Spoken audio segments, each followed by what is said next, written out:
Un grand sourire sur son visage, Emmanuel Hannon est élu maire d'Orthès. Le candidat socialiste des élections municipales anticipées, avec 414 voix d'avance, détrône le maire de la ville. Il l'emporte avec 49,69% quand le maire sortant, Yves Darigrand, est à 39,87%. Enfin, la troisième candidate de cette triangulaire, Marie-Hélène Marest, termine à 10,44%. La participation a été légèrement plus élevée qu'au premier tour, avec un peu plus de la moitié des inscrits à s'être rendus aux urnes. Pas suffisant pour inverser la tendance. Une sanction pour Yves Darigrand, fair play, mais qui assume son bilan de 3 ans de mandat. Nous avons sorti Orthès de son immobilisme, de son sommeil. Voilà.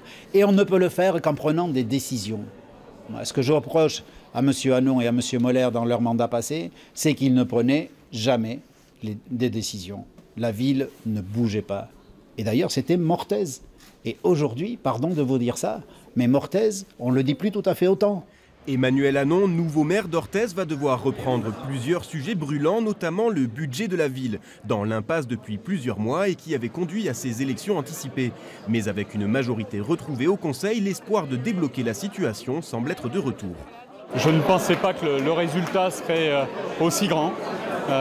C'est bien pour ça qu'il faut que nous dépassions les clivages et les blocages que nous avons connus jusqu'aujourd'hui pour progresser, travailler ensemble, tous au service de la ville. Les citoyennes et les citoyens ont décidé de tourner la page, de retrouver de la sérénité et d'aller de l'avant. À partir de ce soir, nous allons à nouveau de l'avant. L'équipe de l'ancien maire et la candidate de La République En Marche, Marie-Hélène Marest, devrait néanmoins siéger dans l'opposition en attendant les prochaines élections municipales en 2020.